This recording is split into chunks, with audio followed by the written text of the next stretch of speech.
Bismillahirrahmanirrahim. Assalamualaikum warahmatullahi wabarakatuh. Salam sejahtera untuk kita semua dan semoga kita dalam lindungan Allah Subhanahu wa taala. Yang terhormat Bapak Ibu Asesor Tim Penilai Sertifikasi Dosen tahun 2025, izinkan saya untuk memperkenalkan diri. Saya Dr. Anis Rifai SHMH selaku dosen tetap pada program studi Magister Hukum Universitas Al-Azhar Indonesia. Saat ini saya dalam proses mengikuti sertifikasi dosen yang diselenggarakan oleh Kemendikti-Santek tahun 2025.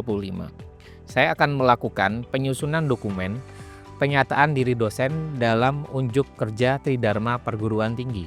Pada kesempatan ini, saya akan memaparkan salah satu mata kuliah yang saya ampu, yakni Hukum Perusahaan, Pembiayaan Perusahaan, dan Kepailitan. Saya mengajar mata kuliah Hukum Perusahaan, Pembiayaan Perusahaan, dan Kepailitan pada semester genap tahun ajaran 2024-2025 dengan bobot 3 SKS. Mata kuliah ini merupakan mata kuliah wajib dengan kode khusus HE23X.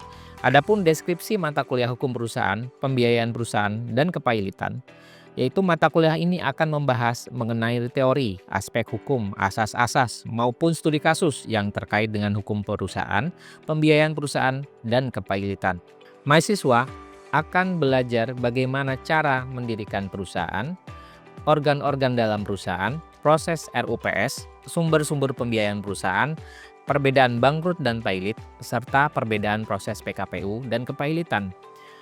Perkuliahan ini diselenggarakan dengan pendekatan blended learning, yaitu perpaduan antara pembelajaran luring atau tatap muka langsung dan juga daring melalui platform e-learning resmi Universitas Al-Azhar Indonesia, yaitu elearning.uai.ac.id.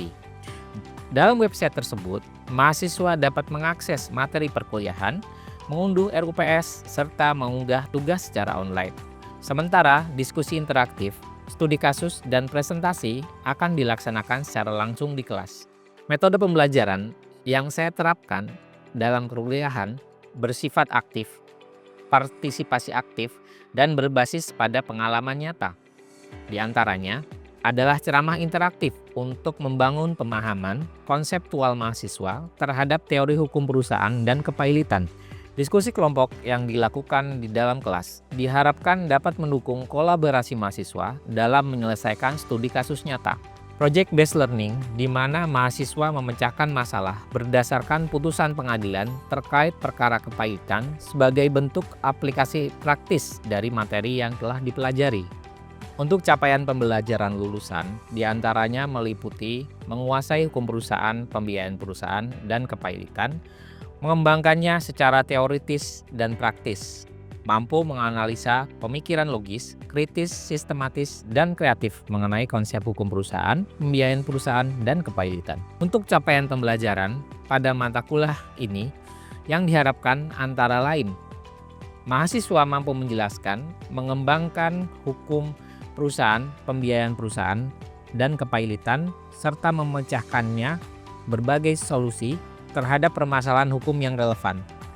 Untuk capaian pembelajaran pada mata kuliah yang diharapkan, antara lain mahasiswa mampu menjelaskan, menjabarkan, dan mengembangkan konsep hukum perusahaan, pembiayaan perusahaan, dan kepailitan, dan memecahkan permasalahan dengan menghadirkan solusi yang dikaitkan dengan hukum dan teori yang relevan. Selanjutnya, mahasiswa diharapkan mampu memahami konsep-konsep dan masalah yang terkait dengan hukum perusahaan serta hukum kepailitan, terutama mengenai proses beracara dalam hukum kepailitan di pengadilan niaga.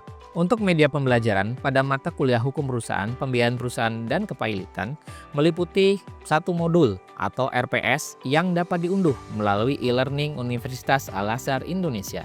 Dalam e-learning tersebut juga terdapat materi dalam bentuk PowerPoint maupun PDF, studi kasus, dan artikel ilmiah, serta video pembelajaran yang dapat diakses dengan mudah oleh mahasiswa.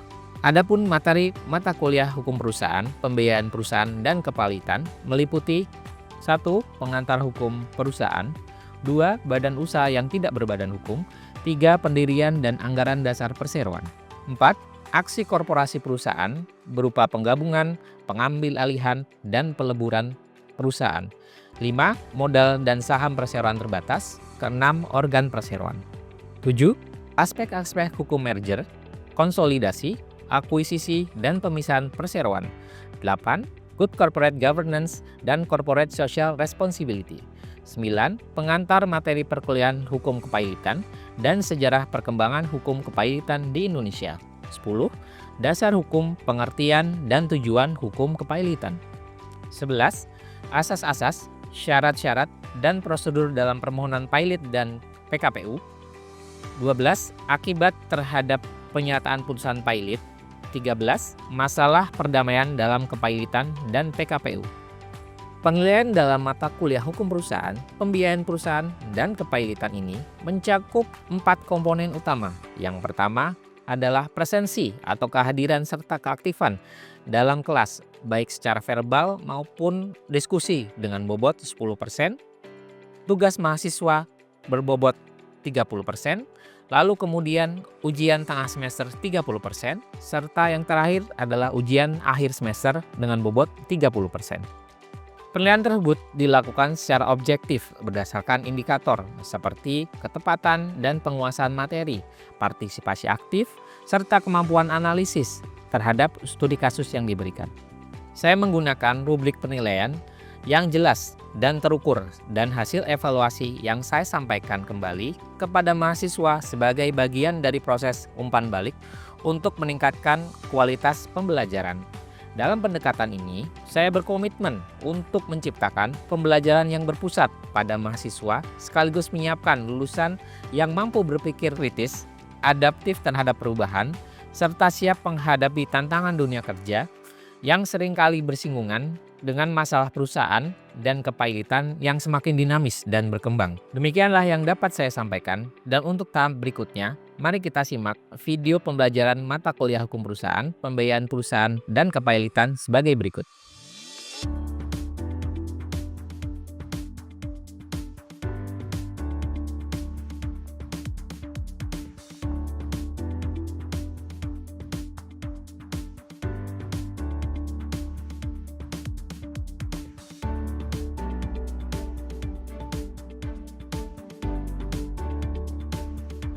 Assalamualaikum warahmatullahi wabarakatuh.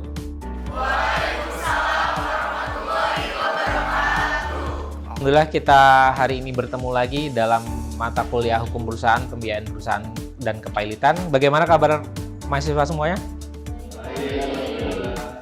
Alhamdulillah. Melanjutkan materi yang saya sampaikan sebelumnya, kali ini kita akan membahas materi mengenai proses PKPU dan pailit di pengadilan niaga. Seperti sudah saya sampaikan pada materi sebelumnya mengenai permohonan pailit ataupun permohonan PKPU itu diajukan melalui pengadilan niaga, di mana syarat yang diperlukan untuk mengajukan permohonan PKPU ataupun pailit adalah dengan adanya minimal 2 orang kreditor, di mana tagihan yang dimiliki oleh kreditor tersebut salah satunya sudah jatuh tempo dan dapat ditagih. Mengenai proses detailnya bagaimana persidangannya, ini saya sudah menuliskan mengenai prosedur persidangan di PKPU.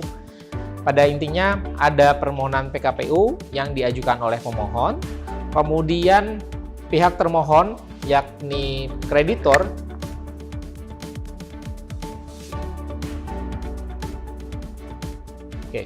permohonan PKPU diajukan oleh kreditor, 2 orang kreditor, di mana tagihannya salah satunya sudah jatuh tempo dan dapat ditagih. Kemudian pihak termohon yakni debitor itu bisa mengajukan tanggapan berupa jawaban yang dia sampaikan terhadap permohonan PKPU yang diajukan oleh pihak kreditor.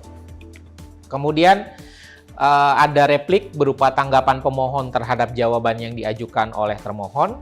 Kemudian termohon menanggapi replik tersebut dengan duplik. Kemudian dilanjutkan pada persidangan selanjutnya dengan mengajukan bukti surat, saksi, dan ahli yang diberikan kesempatan kepada pemohon dan termohon untuk sama-sama mengajukan bukti surat, saksi, dan ahli dalam perkara tersebut. Selanjutnya setelah pembuktian tersebut, maka terakhir adalah kesimpulan yang diajukan pemohon dan termohon, Kemudian setelah semua rangkaian persidangan ini dilakukan, maka majelis hakim akan menjatuhkan putusan pengadilan. Di sini ada timeline terkait penundaan kewajiban pembayaran hutang yang umumnya itu dilaksanakan di pengadilan niaga. Tadi sudah saya jelaskan mengenai proses permohonan PKPU sampai dengan adanya putusan pengadilan terkait dengan status PKPU dari debitor PKPU. Setelah adanya putusan, maka akan dilaksanakan rapat kreditor pertama. Kemudian adanya rapat pencocokan piutang. Selanjutnya, rapat pembahasan rencana perdamaian.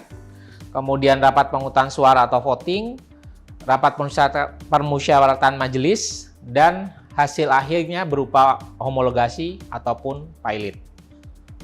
Permohonan PKPU yang sebagaimana saya jelaskan tadi pada proses beracara di persidangan seperti ini, itu terdapat syarat permohonan PKPU yang berupa adanya minimal 2 orang kreditor, di mana salah satu tagihannya telah jatuh tempo dan dapat ditagih. Kemudian dalam permohonan PKPU berbeda dengan gugatan ataupun permohonan biasa di pengadilan negeri. Dalam permohonan PKPU ataupun pilot itu disyaratkan permohonan tersebut harus ditandatangani bersama-sama antara prinsipal ataupun kliennya dengan penasihat hukumnya. Jadi kedua pihak tersebut sudah harus menandatangani permohonan PKPU. Tidak bisa salah satunya ketika salah satu saja yang menandatangani itu tidak memenuhi syarat formil pengajuan gugatan. Kemudian dalam permohonan juga dicantumkan pengurus yang akan ditunjuk untuk menjadi pengurus yang mengurus proses PKPU dalam perkara tersebut. Pengurus tersebut itu harus bersifat independen dan tidak memiliki benturan kepentingan. Ada yang tahu mengenai syarat untuk menjadi pengurus dalam proses PKPU? Ya, saya Pak. Ya, silakan. Yang saya tahu tuh dia biasanya terdaftar sebagai kurator dan pengurus, terus memiliki izin profesi, memiliki integritas dan tidak pernah dipidana, tidak memiliki konflik kepentingan, ditunjuk oleh pengadilannya, serta berbadan sehat dan mampu bertindak hukum. Itu sih Pak yang saya tahu. Ya betul, apa yang sudah disampaikan oleh Alvin tadi mengenai syarat untuk menjadi pengurus dan kurator. Kemudian setelah itu, ketika sudah dilakukan semua prosedur sidang PKPU di sini, sebagaimana yang saya sampaikan, pada intinya nanti akan dijatuhkan putusan terhadap PKPU. Nah, untuk pemeriksaan perkara PKPU sendiri, ini ada 2. Ketika permohonan PKPU itu diajukan oleh debitur, maka putusan paling lambat akan diputuskan oleh Majelis Hakim Pengadilan Niaga selama 3 hari pemeriksaan perkara. Sementara untuk permohonan PKPU yang diajukan oleh kreditor, maka perkaranya paling lambat akan diputus dalam jangka waktu 20 hari. Kemudian timbul pertanyaan nih, saya akan menanya kepada kalian. Ketika permohonan PKPU diajukan oleh 2 pihak. Satu diajukan oleh pemohon sebagai kreditor, satu lagi pemohon yang diajukan oleh debitor. Mana perkara yang diputuskan terlebih dahulu dan bagaimana status perkara yang tidak diputus? Ada yang mau jawab? Ya, Saya, silakan. Jadi kalau pengajuan dilakukan bersamaan oleh debitor maupun kreditor, Ya.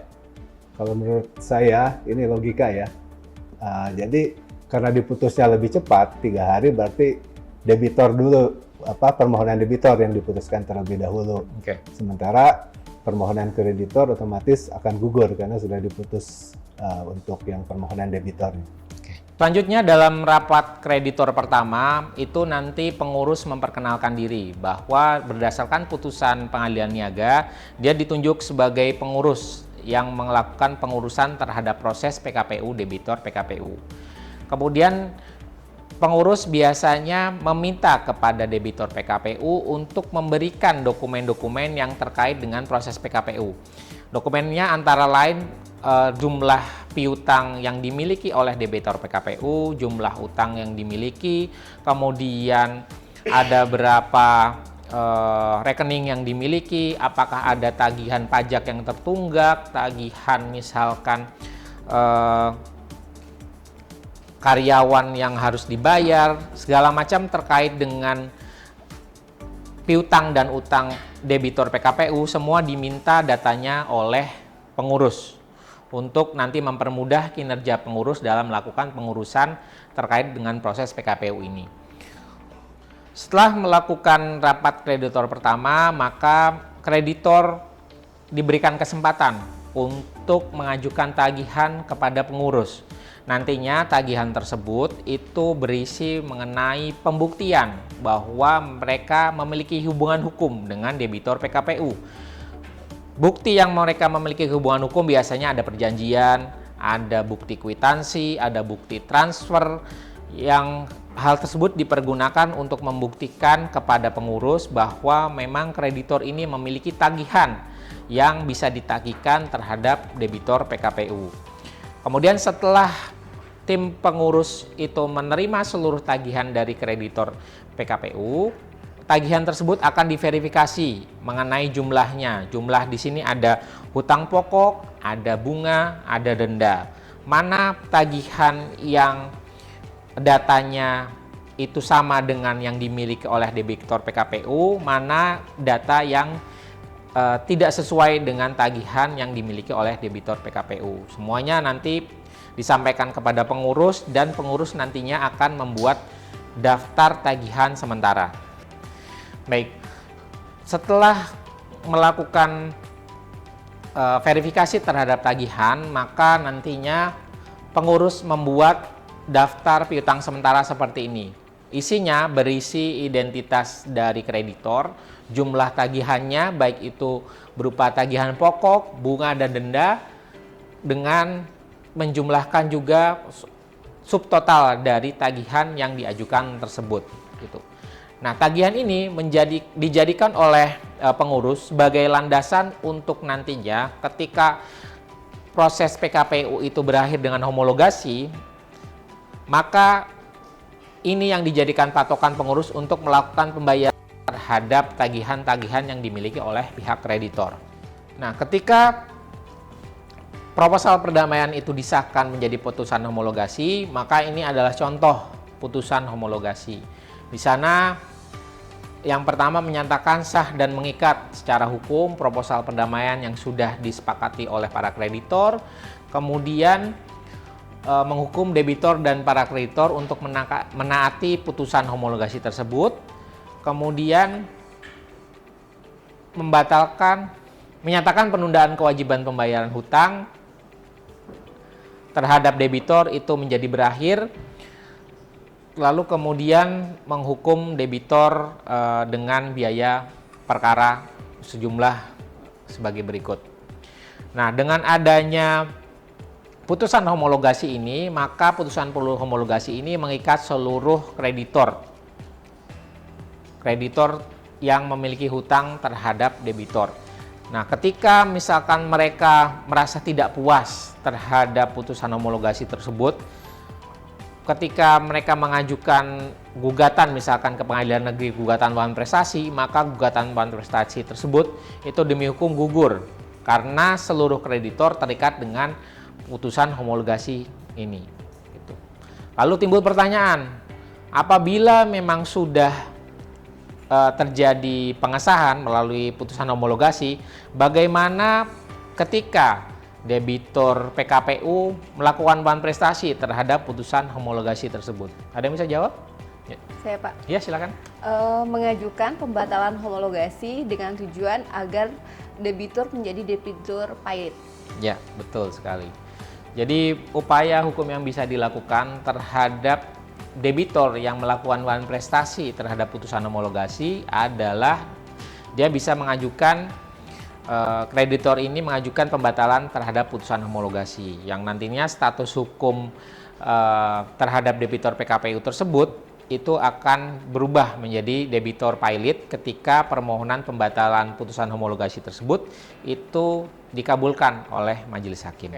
Setelah kita sama-sama mengetahui bagaimana prosedur dan tata cara permohonan PKPU sampai dengan adanya hasil akhir berupa putusan homologasi ataupun putusan pilot, maka selanjutnya saya akan membahas mengenai tahap pengurusan dalam perkara kepailitan. Kurang lebih sama mengenai proses permohonan pernyataan pilot yang diajukan oleh kreditor ataupun debitor. Itu sama, nantinya prosesnya kurang lebih sama seperti ini. Ada permohonan pilot, jawaban, replik duplik, bukti surat, saksi ahli, kesimpulan sampai dengan putusan. Kemudian setelah putusan baru kurator mulai bekerja sama lagi, melakukan pengumuman koran, rapat kreditor pertama, menerima tagihan, melakukan verifikasi hutang, melakukan voting, kemudian menerima rencana perdamaian apabila memang prosedur awalnya ini didasarkan pada prosedur permohonan pilot, bukan permohonan PKPU yang berakhir pilot, ya, sebagaimana saya sampaikan tadi. Ini, ketika permohonan awalnya adalah permohonan pilot, maka debitor pilot itu masih diberikan kesempatan untuk memberikan proposal perdamaian yang diharapkan nantinya timbul perdamaian dari pihak kreditor dan debitor. Kemudian setelah ada rencana perdamaian, maka dilakukan pemungutan suara ataupun voting lagi. Hasilnya itu ada dua antara voting tersebut. Apabila di voting rencana perdamaian itu dikabulkan, maka pilot itu berakhir dengan damai. Namun apabila proposal perdamaian itu ditolak oleh para kreditor, maka berakhir dengan insolven. Baik, setelah debitor pilot itu berada dalam status insolvensi, maka kurator akan melakukan pengurusan dalam tahap pemberesan. Pemberesan di sini dimaksudkan adalah untuk menjual aset-aset yang dimiliki oleh debitor pilot yang nantinya hasil penjualan tersebut itu akan dipergunakan untuk membayar hutang-hutang terhadap para kreditor. Tahapannya adalah yang pertama melakukan penaksiran aset. Nah, penaksiran aset ini dilakukan oleh appraisal, jasa penilai yang ditunjuk oleh pengadilan berdasarkan penetapan pengadilan untuk menaksir berapa aset yang dimiliki oleh pihak debitor pilot, nilainya berapa, lalu kemudian dilakukan penetapan juru sumpah yang intinya appraisal tersebut bersumpah bahwa dia harus bersikap independen dan objektif dalam menilai berapa nilai aset yang dimiliki oleh debitor pilot. Kemudian hasil dari laporan appraisal tersebut dipergunakan kurator untuk mendaftar di KPKNL, yakni pelaksanaan lelang, kemudian ada penetapan lelang, pelaksanaan lelang, kemudian dilakukan pembagian sampai dengan pengakhiran. Ada yang ditanyakan? Saya, Pak. Ya, silakan. Yang tadi Bapak sudah jelaskan tentang rapat pembahasan rencana perdamaian, yang ingin saya tanyakan adalah bagaimana langkah hukum jika seorang kreditur tidak setuju dengan proposal perdamaian yang diajukan debitur, tetapi dia tidak ikut voting. Oke, baik. Oke, yang pertama itu harus dikonfirmasi dulu. Saya mau konfirmasi dulu apakah kreditor tersebut mengikuti proses PKPU atau tidak, apakah dia mendaftarkan hutang kepada pengurus atau tidak, ataukah dia terlewat ketika ditentukan oleh pengurus itu jadwal batas akhir tagihan, penyerahan tagihan, tetapi dia tidak mengetahui dan baru mengetahui proses PKPU tersebut pada saat setelah dilakukan voting. Itu dulu yang pertama saya konfirmasi. Dia baru mengetahui prosedurnya PKPU. Oke, baik. Kalau dia baru mengetahui prosedur PKPU, memang di dalam pasal 286 Undang-Undang 37 tahun 2004 tentang kepailitan dan PKPU itu Hasil putusan homologasi adalah mengikat bagi seluruh kreditor, baik itu kreditor yang menyetujui ataupun yang tidak menyetujui dari homologasi tersebut. Ya, upaya hukum yang bisa dilakukan oleh kreditor yang tidak setuju dengan proposal perdamaian yang disahkan melalui putusan homologasi, biasanya memang dia harus menunggu sampai dengan debitor PKPU ini dia melakukan wan prestasi terhadap putusan homologasi tersebut. Ketika debitor PKPU itu melakukan wan prestasi, maka dia bisa mengajukan pembatalan putusan homologasi ke pengadilan niaga dengan tujuan agar debitor PKPU tersebut statusnya menjadi debitor pilot. Kemudian aset-asetnya nanti jual dan dipergunakan untuk pembayaran kepada pihak kreditor. Adapun dalam praktek, biasanya kreditor PKPU juga berinisiatif untuk mengajukan permohonan ataupun gugatan ke pengadilan negeri dengan dalil adanya gugatan wan prestasi. Perbuatan wan prestasi yang dilakukan oleh debitor, kemudian dia gugat ke pengadilan negeri, tapi biasanya pengadilan negeri itu memutuskan bahwa karena ada pasal 286 Undang-Undang Kepailitan tadi, maka putusan homologasi kan mengikat seluruh kreditor. Maka putusan perkara wan prestasi tersebut itu menjadi gugur. Karena seharusnya kreditor itu terikat dengan putusan homologasi tersebut. Saya, Ya, Pak. silakan, Pak. Tadi sehubungan dengan voting, bagaimana cara menghitung hasil voting, siapa yang setuju ataukah yang tidak setuju yang lebih banyak? Oke. Apakah berdasarkan jumlah kreditor atau jumlah rupiah nilai tagihan dari kreditornya? Oke. Terkait dengan perhitungan jumlah voting, di dalam pasal 281 Undang-Undang Kepailitan dan PKPU ini disyaratkan hak suara yang dimiliki oleh kreditor konkuren dan kreditor separatis. Untuk kreditor konkuren harus minimal 50% dari kreditor konkuren menyetujui dari proposal perdamaian yang dimana hutangnya itu terdapat 2/3 dari seluruh hutang yang dimiliki oleh kreditor konkuren. Begitupun kreditor separatis. Setengah dari kreditor separatis yang hutangnya dijamin oleh jaminan fidusia, hak tanggungan atau hak hipotek atau hak tanggungan lainnya, itu di mana 2/3 hutangnya itu menyetujui adanya proposal perdamaian. Mereka setuju, maka kreditor konkuren dianggap menyetujui proposal perdamaian tersebut. Gitu. Begitu pula apabila terjadi penolakan terhadap proposal perdamaian. Sama halnya dengan kreditor konkuren, kreditor separatis di sini adalah setengah dari total kreditor separatis yang hutangnya ini minimal jumlahnya adalah 2/3 dari total hutang. Sama 100 miliar misalkan total hutang kreditor separatis, maka 70 miliar hutang yang dimiliki kreditor separatis, maka dia bisa dianggap terpenuhi syaratnya berdasarkan pasal 281 Undang-Undang Kepailitan tersebut. Gitu. Ketika ini dipenuhi, maka proposal perdamaian bisa disahkan menjadi putusan homologasi. Baik, Pak. Baik, silakan. Ada pertanyaan lagi? Ya, silakan. Baik Pak, sebelumnya Bapak tadi menyampaikan bahwa jika putusan homologasi tersebut tidak dilaksanakan oleh debitor atau debitor wan prestasi kembali, itu bisa dilanjutkan ke pilot ya Pak ya? Ya. Nah, apakah tahapnya itu sama seperti pilot pada umumnya atau justru lebih cepat karena kan debitor sudah 2 kali wan prestasi Pak?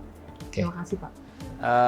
Bagaimana ketika proses pembatalan putusan homologasi yang pada faktanya debitor telah melakukan wan prestasi 2 kali?